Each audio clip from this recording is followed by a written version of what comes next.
Hello student, कैसे हैं आप सब? अच्छे होंगे। तो यूपी बोर्ड फतेह क्लास में 10th के मैथ में ऊंचाई दूरी का टॉपिक चल रहा है और मैं आज आपको ये बता रहा हूँ कि ऊंचाई दूरी खत्म होने के बाद हम प्रत्येक एक्सरसाइज वाइज अब चलेंगे 10th क्लास के लिए, क्योंकि आप जो मैंने अभी तक पढ़ाया है उसकी सहायता से आप पास हो जाओगे। तो आगे जो आने वाली वीडियो होंगी वो आपकी एक्सरसाइज के ऊपर डिपेंड होंगी।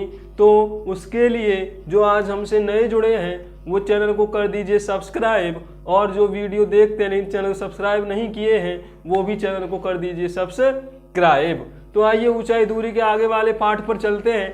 आपने पिछले चैप्टर में पढ़ा था कि उन्नयन कोण की सहायता से हम कैसे सवाल करते हैं। आज एक और सवाल है और अवनमन दोनों कोण आएंगे जिससे हमें हमारे बोर्ड में आसानी हो सकेगी सवाल करने में। तो सवाल कहता है कि एक 100 मीटर ऊंची मीनार है जिससे कुछ दूरी पर एक मकान है जिसके शीर्ष से मीनार के शिखर का उन्नयन कोण 60 अंश और मीनार के आधार का अवनमन कोण 30 अंश है। तो बताइए उस मकान की ऊंचाई कितनी है।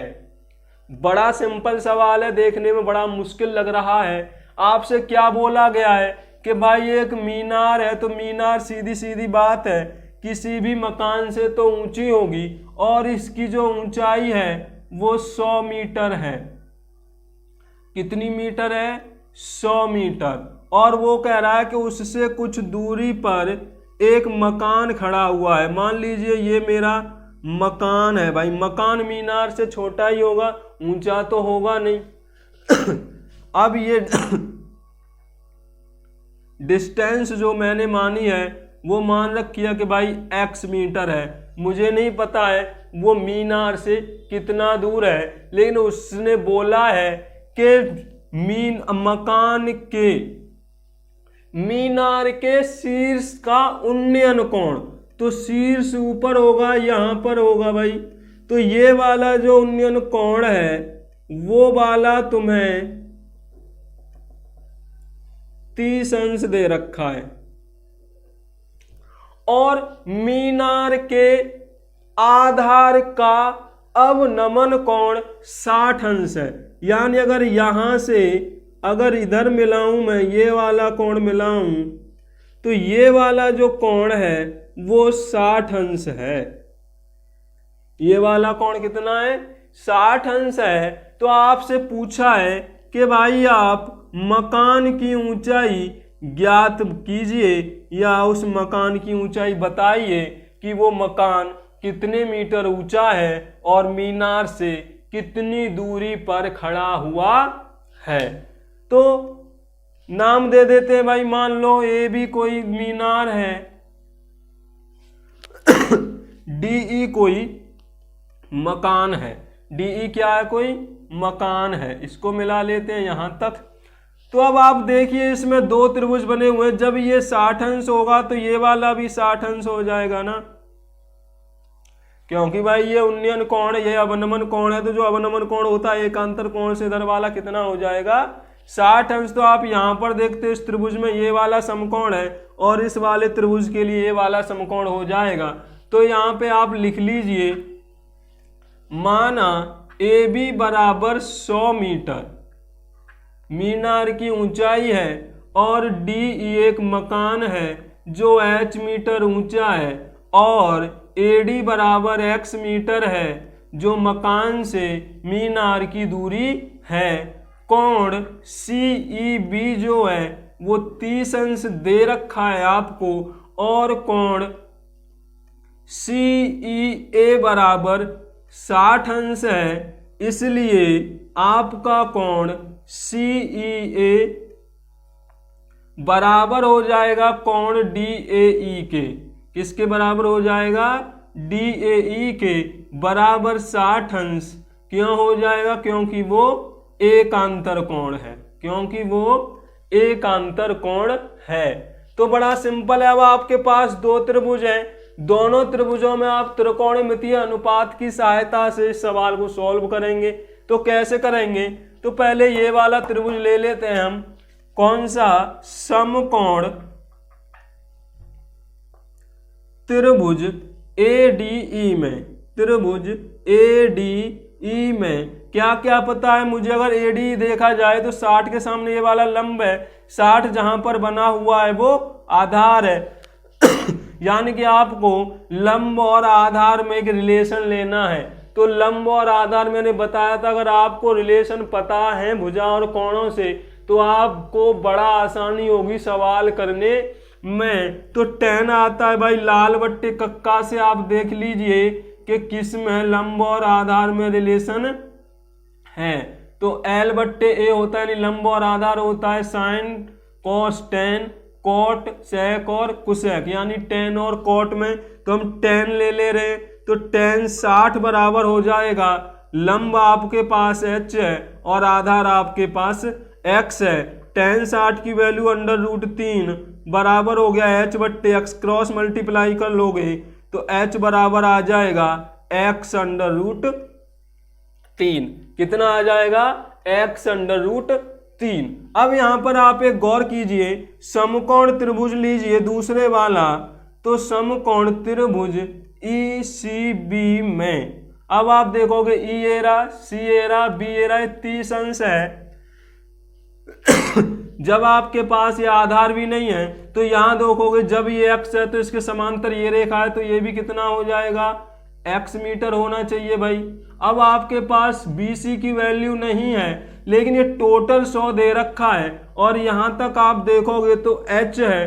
तो जब h को 100 में से घटा दोगे तो ये वाली जो वैल्यू निकल कर आनी है वो कितनी निकल कर आ जाएगी? 100 - h। समझ में आ गया होगा कि टोटल मीनार की ऊंचाई थी वो 100 मीटर थी, और अगर इसमें से h को हटा दिया जाए यानी मकान की ऊंचाई को हटा दिया जाए तो जो शेष मीनार बची है उसकी ऊंचाई निकल आएगी। अब समकोण त्रिभुज ECB में आपके पास आधार भी है और लंब भी है। तो tan 30 दे रखा है आपको कोण का वैल्यू, लंब दे रखा है 100 - h बटे x। tan 30 का वैल्यू 1/√3 होता है, तो 100 - h बट्टे x क्रॉस मल्टीप्लाई कर दो तो x बराबर आ जाएगा √3 100 - h। ये समीकरण नंबर 2 आपने दे लिया। अब यहां पर चाहे आप h की वैल्यू लगा लो चाहे x की वैल्यू लगा लो, तो समीकरण 1 से h का मान रखने पर अगर आप चाहते हो जी x का वैल्यू 1 में रखना है तो रख दीजिए, लेकिन मुझे आसानी लग रही है कि समीकरण 1 से मैं h की वैल्यू लगा दूंगा तो मेरा सवाल आसानी से सॉल्व हो सकता है। तो x बराबर √3 100 - √3x मल्टीप्लाई कर दो तो 100 √3, √3 की √3 में करोगे तो माइनस का 3x, 3x का पक्षांतर करोगे तो प्लस हो जाएगा, और ये हो गया जी आपका 4x बराबर 100 √3, या x बराबर 100 √3 बट्टे 4, या x बराबर 100 काटोगे 25 बार 25 √3 मीटर। यानी जो मकान की मीनार से दूरी है वो है आपकी 25 √3। अब x का मान आप समीकरण 1 में लगा दीजिए। x का मान समीकरण 1 में रखने पर तो क्या हो जाएगा? h बराबर x की वैल्यू 25 √3 आई है इंटू √3 है, तो √3 की √3 में गुणा करोगे तो 3 हो जाएगा, या 25 या 75 हो जाएगा। तो जो मकान की ऊंचाई है जो h आपने ये मानी थी, तो यहां पर आप लिख सकते हो मकान की ऊंचाई जो है वो है आपकी 75 मीटर, और जो मकान की मीनार से दूरी है, मीनार से दूरी वो है आपकी 25 √3, या 25 × 1.732, तो 25 दूनी 50, 25 तिया 75, 5 80, 25 सत्ता 175, 175 में 8 जोड़ोगे तो 183 हासिल के 18, 25 सेकंड 25 और 18 43, यानी जो मकान है वो मीनार से 43 लगभग 43 मीटर दूर है। तो ये सवाल आपको अब समझ में आ गया होगा कि जब अवनमन कोण दिया जाता है तो उसको हम एकांतर कोण की सहायता से उन्नयन कोण बना के सवाल को सॉल्व कर लेते हैं। तो क्लियर है, कोई दिक्कत अगर आपको ऐसा सवाल दिख जाए एग्जाम में तो फटाफट कर दीजिएगा। कोई समस्या आपको है तो मुझे कमेंट करके बताइएगा। अब आगे एक और सवाल लेते हैं, बहुत इंपॉर्टेंट सवाल है, समझने की कोशिश करना। सवाल बोल रहा है कि किसी पुल पर खड़ा हुआ आदमी एक सांप को देखता है। किसी पुल पर खड़ा हुआ आदमी एक सांप को देखता है। यदि प्रारंभ में उसका अवनमन कोण 30 अंश हो तो और 5 मीटर चलने के बाद वो अवनमन कोण 60 अंश रह जाता है, तो बताइए उस पुल की ऊंचाई कितनी है। उस पुल की ऊंचाई कितनी है। तो सवाल बड़ा सिंपल है भाई। यहां पर देखिए ये कोई पुल बना हुआ है ऐसे करके, और यहां पर कोई आदमी बैठा हुआ है यहां पर। अब वो कहता है कि वो एक सांप को देखता है। जब पुल होगा तो यहां पर पानी भी ऐसे होगा भाई, होगा कि नहीं? सीधी बात है। पुल के ऊपर पुल बना क्यों है? क्योंकि नीचे तालाब है। हो सकता है तालाब हो, आप बोलोगे फ्लाईओवर के नीचे तो रोड होता है, तो रोड भी मान लो आप, जैसा आप चाहते हो, लेकिन हम तालाब मान के चलते हैं। और वो कहता है कि जब उसने पहली बार यहां पर कोई सांप है उसको देखता है तो उसका जो अवनमन कोण है, तो मैंने बताया था कि अवनमन कोण जो होता है वो ऊपर से नीचे देखने पर बनता है, क्योंकि आदमी पुल के ऊपर खड़ा हुआ है या बैठा हुआ, तब उसकी जो आंख का कोण है वो बनता है। कैसे बनता है जी? ऐसे करके। ये वाला कोण जो है वो 30 डिग्री है। वो कितना है? 30 डिग्री है।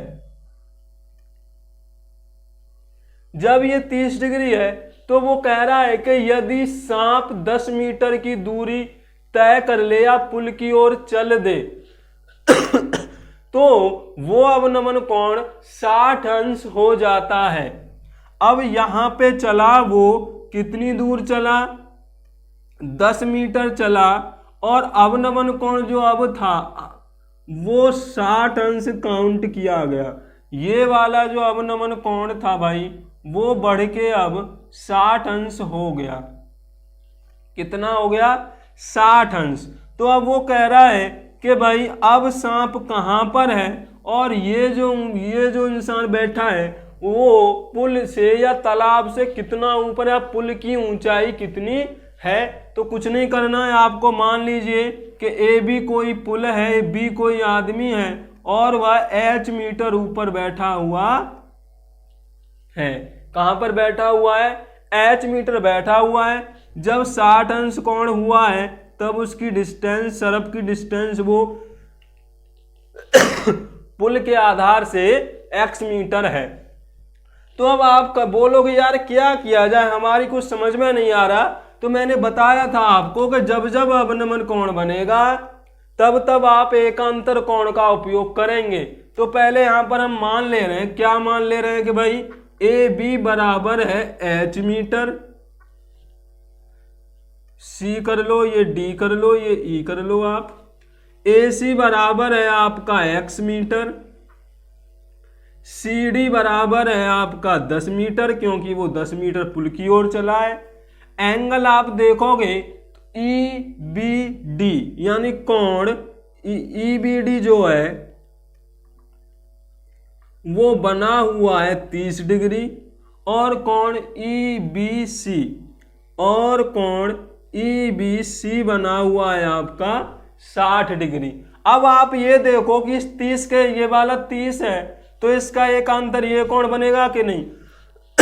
तो आप देखोगे कि जो बी डी ए है, बी डी ए वो बराबर है ई बी डी के, यानी कोण बी डी ए बराबर है कोण ई बी डी के, और वो भी बराबर है 30 अंश के। क्यों? क्योंकि ये एकांतर कोण है। इसी प्रकार कोण BCA बराबर है EBC के बराबर है 60 अंश के, क्योंकि ये हैं जी आपके एकांतर कोण। तो अब आप देखोगे ये भी कोण आपको मिल गया, कितना मिल गया जी आपको, ये वाला 30 अंश, ये भी आपको मिल गया कितना 60 अंश। कितना मिल गया 60 अंश। क्यों? क्योंकि ये एकांतर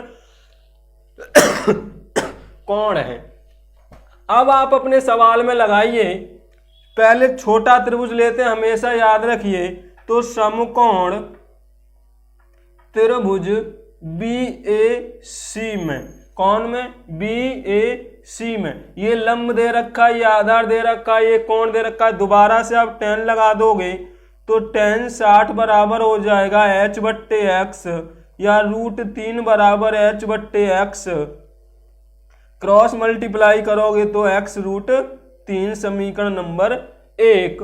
अब आप बड़े त्रिभुज में ले लो, समकोण त्रिभुज BAD में, किसमें, BAD में। तो आप देखोगे कि tan 30 बराबर, सेम तो लंब रहा, लेकिन जो आधार है, अब ये आधार 10 मीटर है, ये वाला x है, तो जब टोटल करोगे तो कितना आ जाएगा, 10 + x आ जाएगा। रूट इसका वैल्यू लगा दो, 1/√3 बराबर H/10 + x। क्रॉस मल्टीप्लाई कर लो आप, तो H√3 बराबर 10 + x आ रहा है। 10 + x या h बराबर आप निकालोगे तो 10 + x/√3 हो गया। क्या हो गया, 10 + x/√3। ये समीकरण 2 बोल लेते हैं। अब चाहे आप यहां से h की वैल्यू इसमें लगा दो या दोनों देख लो, दोनों समीकरण 1 और 2 की तुलना करने पर, तो आप देखोगे ये भी h है, ये भी h है, यहाँ x√3 है समीकरण 1 में, ये बराबर किसके हो जाएगा, यहाँ पर है 10 + x/√3। क्रॉस मल्टीप्लाई कर दें तो √3 की गुणा √3 में करोगे तो 3x बराबर 10 + x। x का पक्षांतर कर लो -x, घटा दो 2x बराबर 10, x बराबर 10/2, x बराबर 5 मीटर। x बराबर कितना आ गया, 5 मीटर। किसी भी समीकरण में आप लगा दो x की वैल्यू, समीकरण 1 में रखने पर, तो h बराबर क्या आ जाएगा, 5√3, या h बराबर आ गया 5 गुणा 1.732, 5 दूनी 10, हासिल का 1, 5 × 15 और 1 16, हासिल का 1, 5 7 35 और 1 36, हासिल का 1, 5 1 5 और 3, यानी कि जो पुल की ऊंचाई है वो 8.66 मीटर है, और जो अब सरफ जहां पर आया है उसकी डिस्टेंस x बराबर 5 मीटर है। तो दोनों सवाल अब आपको समझ में आ गए होंगे। अभी 2-4 सवाल और बचे हैं जिनको हम लेकर आएंगे आगे की वीडियो में, तो बने रहिएगा हमारे साथ और चैनल को कर दीजिएगा सब्सक्राइब, और अगर वीडियो पसंद आई हो तो कर दीजिए शेयर।